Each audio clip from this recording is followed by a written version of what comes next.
골로새서 1장 28절로 29절 말씀입니다. 우리가 그를 전파하여 각 사람을 권하고 모든 지혜로 각 사람을 가르치면 각 사람을 그리스도 안에서 완전한 자로 세우려 함이니, 이를 위하여 나도 내 속에서 능력으로 역사하시는 이의 역사를 따라 힘을 다하여 수고하노라. 아멘. 오늘 저는 골로새서 1장 28절로 29절을 중심으로 각 사람을 권하고 가르치고 권하면, 혹은 각 사람을 권하고 가르치면 다 좋습니다. 각 사람을 가르치고 권하면 이란 제목으로 말씀을 전하고자 합니다. 제 목회 인생, 목사 안수 받고 딱 이번 10월이 지금 6년째입니다. 제 목회 인생 가운데 참 여러 선배 목사님, 또 스승 같은 목사님의 영향을 받았습니다. 그 중에 단연 꼽으라면 고 옥하는 목사님이십니다. 여러분이 잘 아시는 사랑의 교회의 담임 목사님이셨던 옥하는 목사님. 제가 옥 목사님을 처음 접한 것은 대학생이던 80년대 중반이었습니다.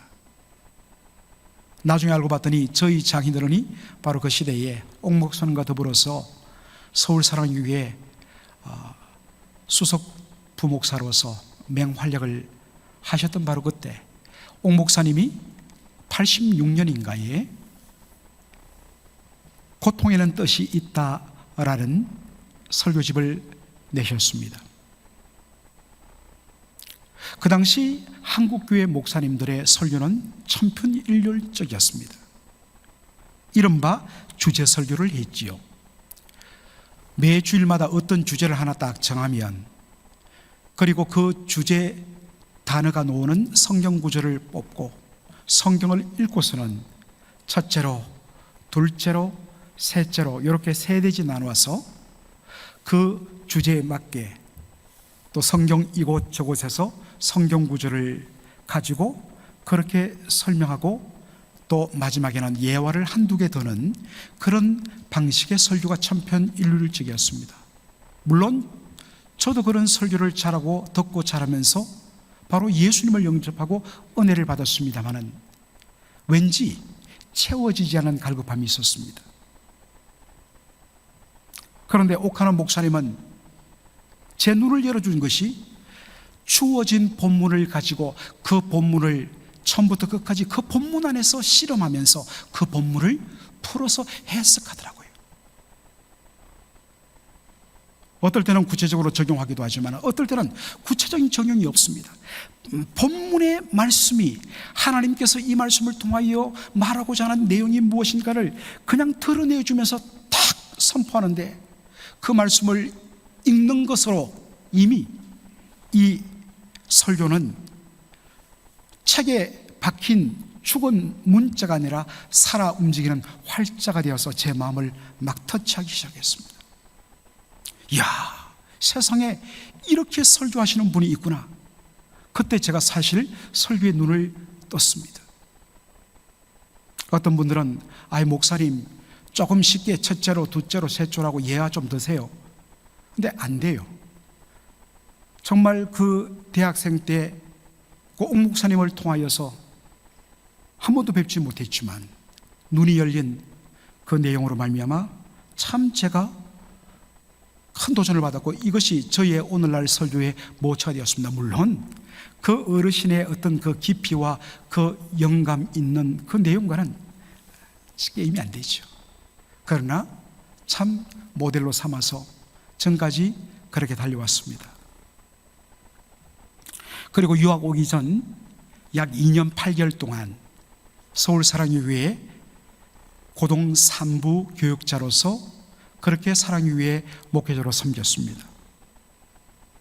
최고의 특권은 옥하는 목사님의 설교를 매 주일마다 듣는 것이었습니다. 그리고 우리 목회자들에게는 설교 테이프가, 그 당시에는 다 테이프가 그렇게 만들어지지 않습니까? 설교 테이프가 무료로 제공되었습니다. 그러면 그 카세트 리코더에 넣어갖고 3번씩 4번씩 막 들었습니다. 옥 목사님의 설교의 특징은 2번, 3번 들으면 막 그때부터 이 진국이 쏟아져요. 그래서 사실 조금 어렵거든요. 그래서 참 은혜를 받았습니다. 그리고 매주 화요일 아침마다 그 교육관 한 층에다가 방석을 깔고 교육자들이 다 모이면 옥하는 목사님이 방석에 앉아서 마이크를 들고서 말씀을 전가하는데 정말 주일날 설교하고는 또 다른 그런 어마어마한 은혜가 임했습니다. 여러분, 옥하는 목사님 하면 트레이드마크가 뭡니까? 제자 훈련이지요. 어떤 분들은 제자 훈련에 대해서 오해를 합니다. 제자 훈련을 받아야지 교회의 리더십이 되고, 제자 훈련을 받아야지 우리로 말하면 구역장이 되고, 안수집사가 되고, 권사가 되고, 마지막에는 장로가 된다. 마치 교회의 아주 헌신된 일꾼을 양성하는 하나의 어떤 기능적인 것으로 제자 훈련을 생각하는 분들이 많습니다. 오해지요.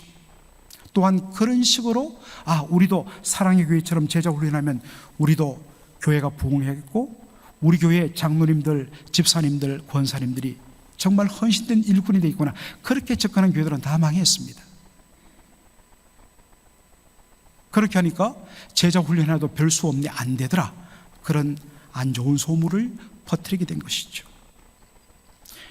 여러분, 당연히 훈련받고 은혜를 받고 그의 인격과 성품이 거룩한 도전을 받는, 그리고 말씀의 묵상과 기도의 훈련이 늘 그렇게 준비된 분들은 당연히 더 섬기게 됩니다. 그러나 본질적으로 제자 훈련의 목적은 온전한 그리스도인을 세우는 데 있습니다. 그렇게 훈련되고 성숙된 신자가 다른 사람들을 먹이고 양육하는 평신도 목회자의 역할을 감당하는 것입니다. 목사님 사랑의 교회 출신이고 또 서부에서 제자 훈련도 인도하셨다는데 왜 안 하십니까? 아직 여건이 안 돼요. 그러나 저는 이제 딱 저희 교회 이제 5년 반, 6년이 되었는데 하나님께서 이제 토양을 만들어 주시는구나 라는 요즘에 제 마음의 감동과 하나님의 기도의 응답의 때가 이르러 간다는 것을 느낍니다. 뭔가 2023년에 하나님께서 놀라운 그러한 일들을 저나 우리 교회 성도들에게 허락해 주실 줄로 믿고 요즘 그러한 기대로 기도하면서 여러분 준비하고 있습니다. 옥하나 목사님의 제자 훈련의 주제 성구를 꼽자면 골로새서 1장 28절로 29절입니다. 그리고 이것을 조금 더 풀어놓은 것이 에베소서 4장 11절부터 13절의 말씀이에요. 같은 내용입니다. 골로새서 1장 28절을 우리 다시 한 번 더 읽도록 하겠습니다. 시작. 우리가 그를 전파하여 각 사람을 구원하고 모든 지혜로 각 사람을 가르치면 각 사람을 그리스도 안에서 완전한 자로 세우려 함이니. 완전한 자로 세우려 함이니. 여러분, 우리가 지난 시간에 특별히 어느 권사님께서 성경부 시간에 그렇게 말하더라고요. 목사님, 정말 비밀이 뭔지를 알았어요. 시크릿과 미스터리를 드디어 알게 되었어요 라고 이야기하시더라고요. 여러분, 지난 시간에 바울은 하나님의 복음의 비밀을 자기가 전하는 일꾼이 되었다 이야기합니다. 그 하나님의 복음의 비밀의 내용은 바로 예수 그리스도라고 그렇게 했습니다. 여러분, 정말 지난주 수요 예배 설교를 꼭 한 번 내지 2번 여러분 꼭 들어보시기 바랍니다. 권해드립니다. 지난 시간에도 이야기했지만 복음의 비밀 예수 그리스도 했을 때 이 비밀은 감추는 시크릿이 아니라 도무지 우리의 머리로서는 상상할 수 없고 이해할 수 없는데 실제로 일어났다. 그래서 미스터리, 이것이야말로 신비하다 라는 뜻이라고 했습니다. 그래서 사실은 비밀이라는 단어보다는 신비로 성경을 번역하는 것이 훨씬 더 본문을 잘 드러냅니다. 감추는 비밀이 아니라 너무나 놀라운 사실이라서 신비, 미스터리인 것입니다. 사람의 머리로서는 도무지 이해할 수 없는 하나님의 그 풍성한 구원의 은혜, 놀랍도다, 신비하다. 그래서 찬송가 407장, 아 하나님의 은혜로 이 쓸데없는 자 왜 구속하여 주는지 난 알 수 없다. 모른다가 아니라 너무너무 놀라워서 신비해서 하는 고백인 것입니다. 바로 이것을 가리키는 헬라 단어가 뭐라고 그랬죠? 미스테리온, 여기서 미스터리라는 영어 단어가 나왔다 했습니다. 하나님의 복음의 비밀은 너무나 놀랍습니다. 우리 죄인을 구원하기 위하여 하나님께서 당신의 독생자 예수 그리스도를 아낌없이 내어주셨습니다. 우리 죄인을 대신하여 피 흘려 저주와 형벌을 받고 죽게 하셨습니다. 그래서 우리를 하나님의 자녀 삼으셨습니다. 그리고 그렇게 하나님의 자녀가 된 우리를 하나님의 친아들이신 예수 그리스도와 동등한 아버지 하나님의 모든 것을 공동으로 상속받는 상속자의 영광을 누리게 하셨어요. 이것이 신비하다는 것입니다. 그리고 이 구원의 은총은 그 당시 유대인들이 생각했듯이 오직 유대인들에게만 적용되는 것이 아니라 모든 이방인들에게도 이 놀라운 구원의 은혜의 축복이 활짝 열렸다는 것 때문에 이것은 놀라운 신비다, 복음의 비밀이다, 그렇게 말하는 것입니다. 그리고 장차 하나님의 영광을 덧입는 것이 하나님의 계획이라 했습니다. 야, 어떻게 우리가 구원받고 이렇게 살아난 것만도 감사한데 마지막에는 하나님 아버지의 그 모든 영광을 온전히 함께 누리는, 예수님과 더불어 누리는 그 놀라운 축복을 우리에게 허락하시다니, 이것이 하나님께서 창세전부터 하나님이 계획하신 하나님의 경륜, 하나님의 디바인 플레인, 그래서 신비하다, 미스테리하다, 그렇게 감탄한 것이죠.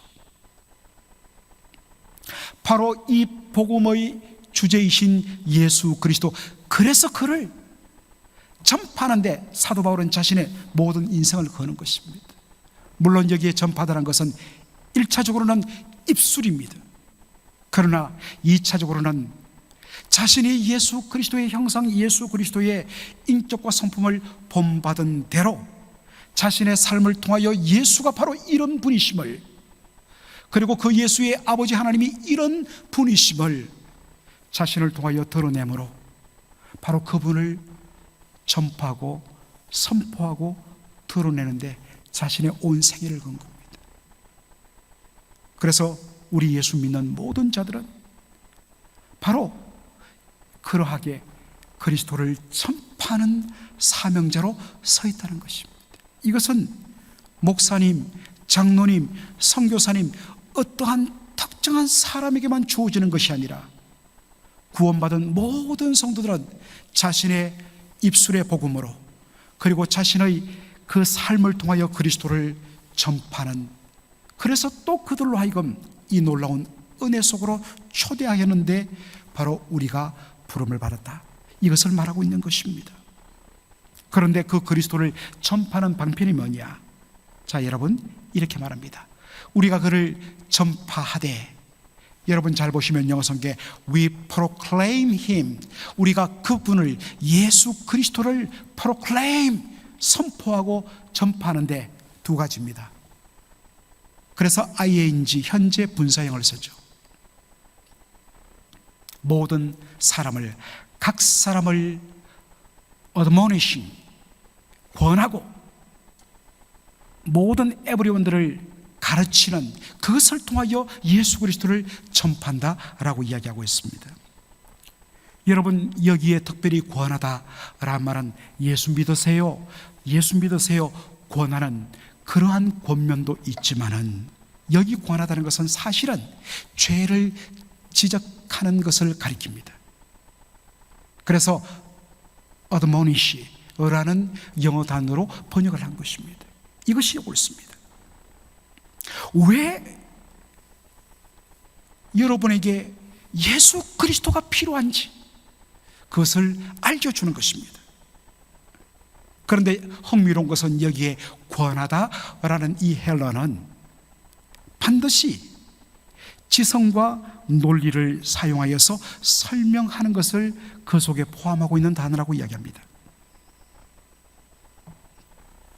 말씀을 통하여서 왜 예수님이 필요한지, 왜 우리가 하나님 앞에 도저히 설 수 없는 죄인인지, 그리고 왜 예수 그리스도만이 유일한 우리의 소망이신지에 대하여서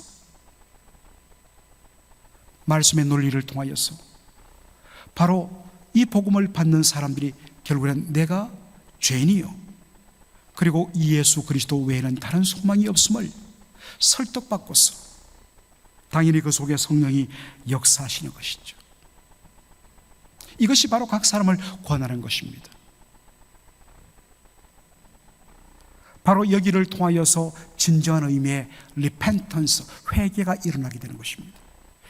자신의 죄인됨과 자신의 의와 공로로서는 하나님 앞에 소망 없는 인생인 것을 인정하고 아파하면서 자신의 헛된 잘못을 돌이키고 온전히 주님만, 하나님만 의지하는 인생으로 돌아서는 회개, 그리고 온전히 예수 그리스도만이 나의 유일한 구원이요 소망이신 것을 받아들이고 믿고 시인하고 고백하는 믿음, 이것이 일어나는 것입니다. 목사 안수를 받고 1996년 10월 14일에 송파 제일교회라는 곳에서 목사 안수를 받았습니다. 벌써 26년이 지났습니다. 첫해 유학 가서 미국 교회를 경험하자 해서 미국 교회를 섬겼는데, 그때 그 그랜레피자 지역에 반경 1시간에 한 1000에서 1500명 한국인들이 사는데 한국 교회가 3개 있었습니다. 제일 컸던 교회가 분쟁이 일어났고 교회가 2개로 쪼개졌어요.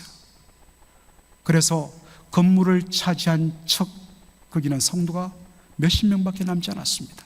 그쪽으로부터 신학생들에게 성경을 가르쳐 주세요 요청이 들어서 그때부터 시작해갖고 공부하면서 한인교회에서 파트타임으로 그렇게 말씀으로 성도들을 양육했습니다. 그러고 보니까 25년간 이민 목회를 했습니다. 그런데 25년 이민 목회를 하면서 수많은 분들을 접했는데 재직들 가운데 놀랍게도 거듭나지 않은 분들이 종종 있는 것을 발견하게 됩니다. 물론 제가 그분의 영혼이 거듭났다 안 났다를 제가 어떻게 함부로 제가 지적할 수 있겠습니까? 그러나 적어도 기본적으로 몇 가지를 우리가 그러한 항목들이 있는데 보면 저분은 정말 거듭났을까? 정말 진심으로 예수님을 주님으로 고백할까? 제가 봐도 도무지 아닌 분들이 있었습니다. 그런 분들 중에는 장로님들도 계셨고 권사님들 중에도 있었고 시모 안수 집사님들 중에도 그런 분들이 제법 있었습니다. 너무나 안타까워서 그분들의 이름을 부르며 주님 앞에 기도했고 설교를 할 때도 꼭 말씀 가운데 예수 그리스도의 십자가와 부활의 복음을 그렇게 넣으려고 애썼고 꼭 같이 성경 공부해요. 의도적으로 그렇게 해서 그분들을 말씀으로 훈련시키려고 애를 썼습니다. 그 가운데는 정말 놀랍게 거듭남을 경험하고 정말 눈물을 흘리며 구원의 고백을 간증하는 분들도 나타났습니다. 그리고 예수님은 믿는데 진짜 복음이 주는 기쁨과 감격, 복음은 굿뉴스 아닙니까? 좋은 소식 아닙니까? 들으면 내 인생이 바뀌게 돼 있어요. 그런데 예수 믿고 평생을 사는데 복음의 감격 없이, 기쁨 없이 살아가는 인생들이 교회 안에 너무 많더란 것이에요. 그런데 교회를 오랫동안 하다 보니까 어느 사이에 장로가 되고 권사가 되고 안수집사가 되더란 것입니다. 근본원인은 복음을 제대로 철두철미하게 가르치고 훈련시키고 정말 신앙 고백을 확실히 하지 못하게 했던 우리 목회자들의 책임이 가장 큽니다. 사랑하는 성도 여러분, 타협 없이 진작에 십자가와 부활의 복음을 성령의 능력을 의지하여 선포할 때에 내가 말씀을 전하는 설교자가 그 사람을 그렇게 권한다고 해서 그 사람 바꾸지 못합니다. 그런데 그 말씀을 들어서 성령께서 역사하실 때에 도무지 예수를 영접하지 않을 것 같았던, 그저 습관적으로 신앙생활하고 왔다 갔다 하고 그저 종교생활 하는 것처럼 보였던 그런 분들 가운데 놀라운 거듭남의 역사, 구원의 역사, 그리고 진짜 복음 때문에 인생이 기뻐하며 변하는 그런 영혼들이 참 많았습니다.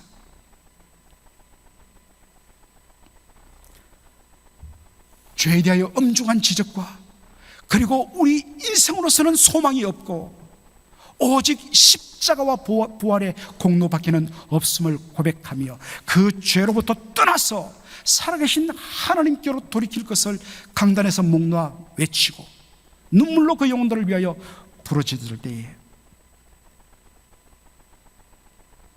영혼들이 그 권함 앞에 예수를 영접하는 일들을 보았습니다. 저희 교회에서도 지금 많이 성도들이 변화되고 있습니다. 그러나 아직도 배고파요.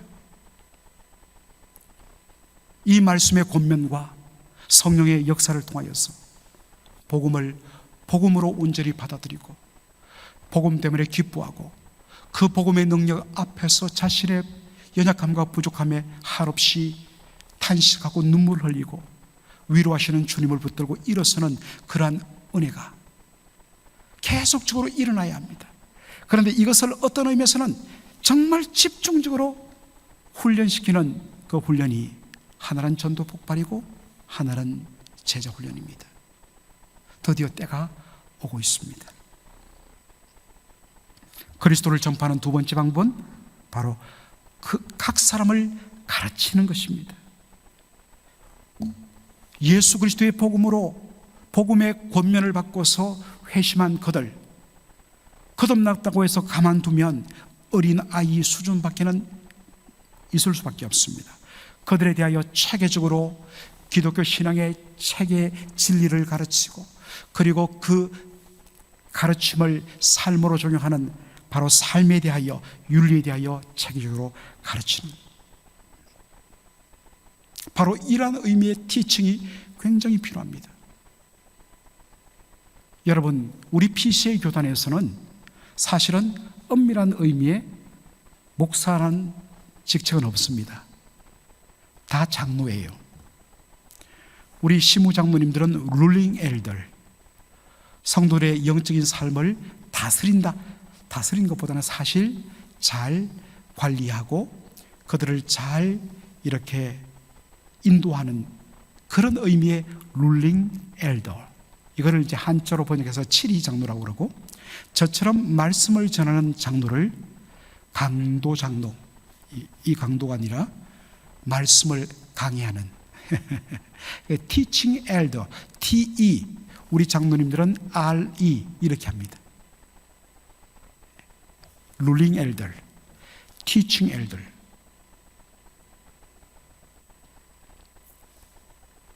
제가 우리 교회에 이제 한 6년간 쭉 보면서 거의 대부분의 성도들이 거듭남의 은혜를 받았다고 생각합니다.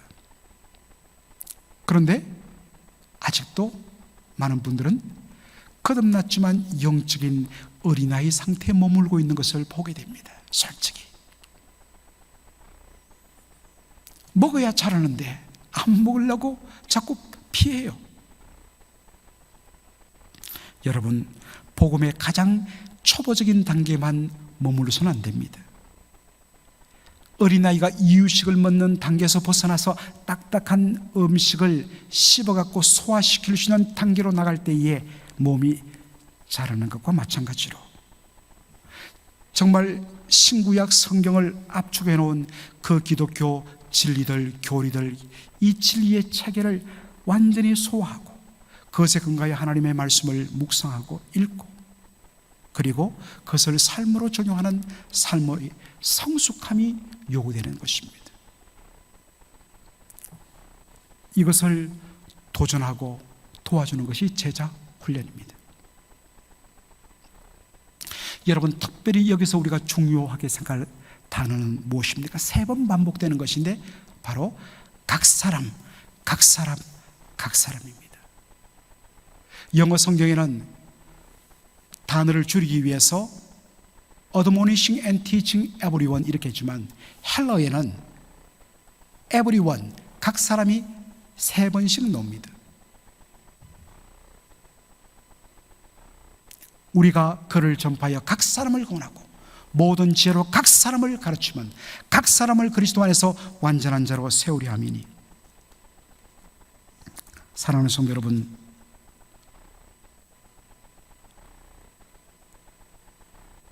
말씀으로 권면을 받고 말씀으로 가르침을 받는 것은 정말 성경 공부를 좋아하는, 사모하는 소수의 사람만을 위한 것이 아닙니다. 모든 각자 한 사람 한 사람 성도들은 다 이 훈련을 받아야 된다는 것입니다. 이제 마지막으로 그를 전파하여 각 사람을 구원하고 모든 지혜로 각 사람을 가르치면, 무엇 때문에 그러냐? 각 사람을 그리스도 안에서 완전한 자로 세우려 함이니. 여러분, 그런데 영어 성경을 잘 보세요.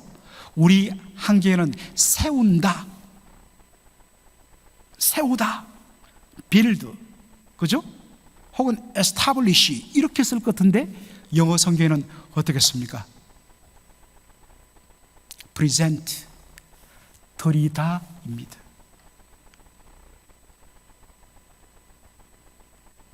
하나님께 드리다, 하나님께 선물로 돌려드리다.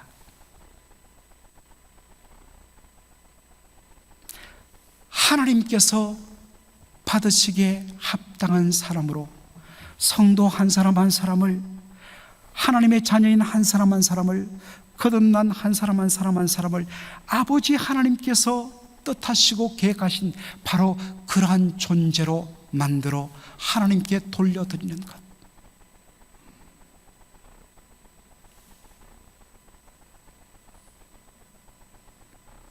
어떤 자로 하나님 앞에 드리는 것입니까? 프리젠트 하는 것입니까?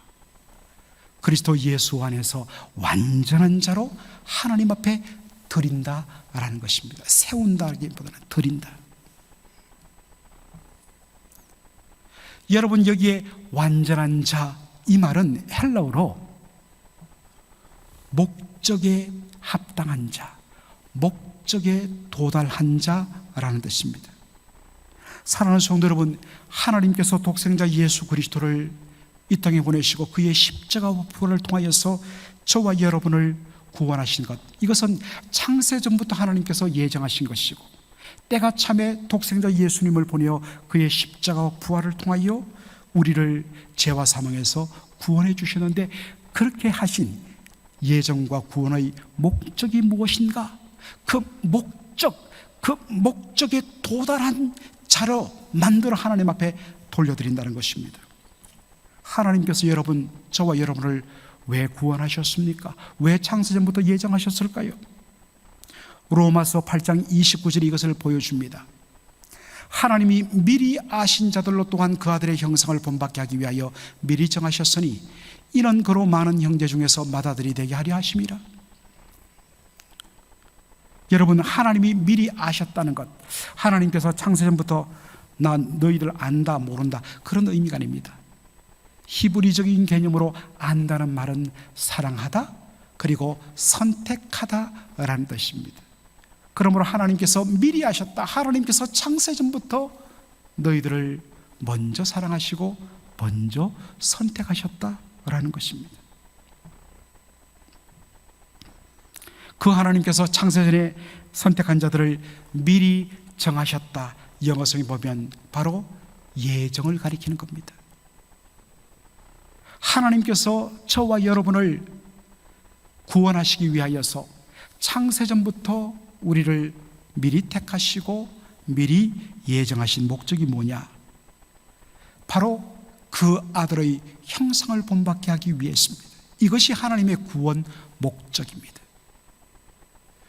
그래서 우리 예수 믿는 사람들이 나 거듭났어요, 나 구원받았어요, 나 이제 예수 믿게 되었어요, 나 천국 가게 되었어요. 여러분, 이건 목적이 아니에요. 출발점이에요.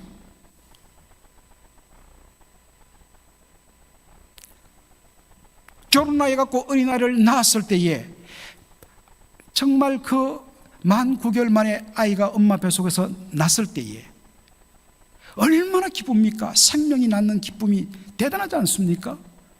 그런데 그 갓난장이 상태로 여러분 20년, 30년, 40년 머문다고 생각해 보십시오. 얼마나 비극입니까? 왜 아이를 낳는가? 사람답게 사두도록. 그 목적을 위하여 부모는 정말 수십 년간 그 자녀를 위하여 그렇게 헌신하지 않습니까? 하나님께서 우리를 창세전에 선택하시고 예정하신 목적이 뭐냐? 그 아들 예수 그리스도를 보내 우리를 구원하신 목적이 뭐냐? 아들의 형상을 본받게 하기 위하여. 하나님의 아들 누굽니까? 예수님의 형상을 본받게 하기 위하여. 예수님의 형상, 예수님의 인격과 성품을 온전히 담는. 예수님은 하나님의 친아들이세요. 맏아들입니다. 우리는 바로 하나님의 자녀로 입양된 자들입니다. 우리가 예수님의 동생이고 하나님의 자녀인 것을 확인하는 방법은 뭡니까? 우리가 예수의 형상을 담는 것입니다. 그래서 사람들이 우리를 보면 누구를 보게 되느냐? 너희가 믿는 예수님이 어떤 분인지를 알겠다. 이게 제자 훈련의 바로 절정입니다. 이게 목적입니다. 사랑하는 성도 여러분, 여러분께 묻습니다. 하나님께서 나를 왜 구원하셨는가? 날마다 그 목적을 물으며 그 목적에 도달하는 그러한 삶, 그래서 나의 전 존재를 하나님께 하나님 선물로 되돌려 드립니다. 이게 예수 믿는 신앙생활의 본질이란 것입니다. 그리스도의 형상을 담는 삶이 없는 신앙생활 가짜입니다. 그리스도 예수의 형상을 담는 그 힘씀이 없다 보니까 신앙에 열심은 없는데 그 열심이 분란을 일으키고 그 열심이 아픔을 일으키고 그 열심이 자기 자랑과 자기 공로가 되어버리는 것입니다. 사랑하는 성도 여러분, 여러분을 하나님의 형상을 담는, 예수의 형상을 담는 그러한 존재로 하나님 앞에 산 제물로 드리는, 그 일을 위하여 나의 모든 신앙생활의 초점을 거기에 맞추겠다 애쓰시는 저와 여러분 되기를 주의 이름으로 축원합니다. 아멘. 살아계신 우리 아버지 하나님, 오늘 우리 주님께서 골로새서 1장 28절로 29절의 말씀을 통하여서 하나님께서 우리를 왜 구원하여 주시며 왜 불러주셨는지, 우리 한 사람 한 사람 각자를 그리스도 예수 안에서 온전한 자로, 완전한 자로 하나님 앞에 드리는 것에 있음을 배웠습니다.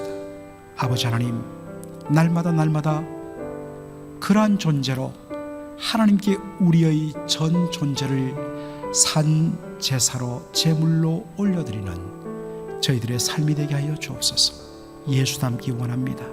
예수의 형상을 본받기 원합니다. 아버지, 이것이 우리의 기도 제목 되게 하시고 이것 때문에 우리가 말씀과 기도로 몸부림치는 저희들 되게 하여 주시옵소서.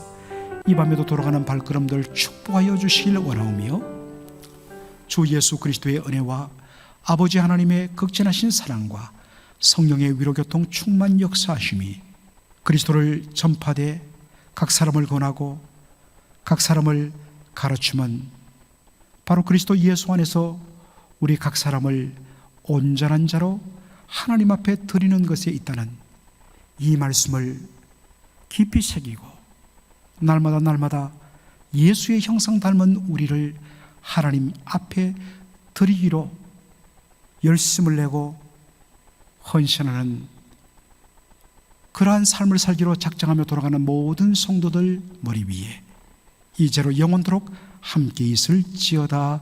아멘.